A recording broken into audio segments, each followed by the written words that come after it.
Larry Gene Bell once said, "All I know is that the good Larry Gene Bell couldn't have done this, but the bad Larry Gene Bell could have."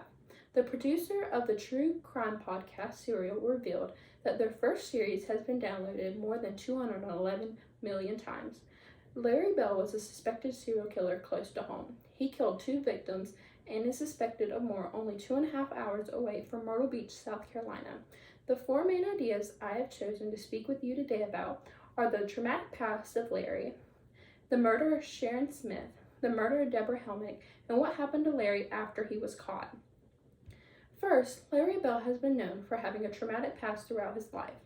He was born to a family of 5 children, and the family was constantly moving.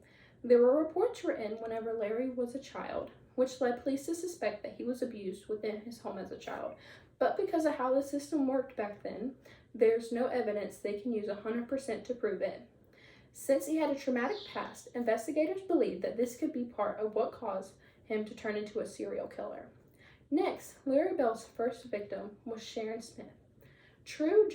Crime Junkie August 15, 2022 stated that Larry abducted a 17-year-old girl from her driveway in broad daylight, and then soon after, another girl went missing in a similar manner. The young girl turned out to be Sharon Smith. Sharon was abducted May 31st, 1985 in Lexington, South Carolina. Within 12 hours of being abducted, she was murdered, and then the cause of death was determined to be strangulation.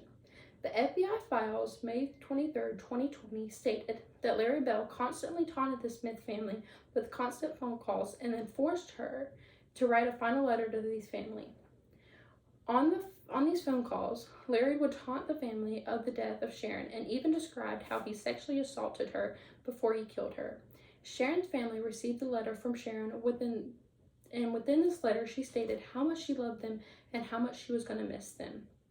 Sharon's body was later found behind an old building near her home due to the directions Larry gave on a phone call with the second victim's family.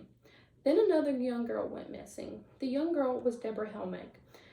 Deborah Helmick was a 9-year-old girl who lived just over 20 miles away from Sharon.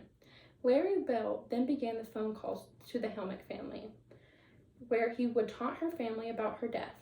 Unlike Sharon, though, Deborah did not get to write a letter because she was so young. Deborah's cause of death was determined to be strangulation, and investigators also determined that Deborah was also raped before her death. Then Larry called the Smith family days later to tell them the directions to Deborah's body, where she was found tied up in a ditch. Finally, due to the evidence taken from both young girls' murders, Larry was arrested. Real Crime, May 30th, 2020 stated that the FBI used a fake profile of another girl to find and track down Larry because it was the only way they could find out who the man was behind the murder of these 2 girls in Lexington, South Carolina. On trial, Larry Bell pleaded to the murder of both Sharon Smith and Deborah Helmick. Larry's lawyers begged that he would not be given the death sentence since he was schizophrenic and very mentally ill. The jury quickly decided not to believe the statement, and Larry Bell was given the death sentence. On October 4th, 1996, Larry Bell was executed by the electric chair and said no final last words. Therefore, the 4 main ideas that I chose to discuss with you today on the serial killer Larry Bell was his traumatic past, how he murdered Sharon Smith, how he murdered Deborah Helmick, and what happened to him after he was caught. With saying all this today, I want to leave you with a quote from John Douglas. "I hope this case will teach others to be aware of their surroundings. Something like this could happen in broad daylight, and it did."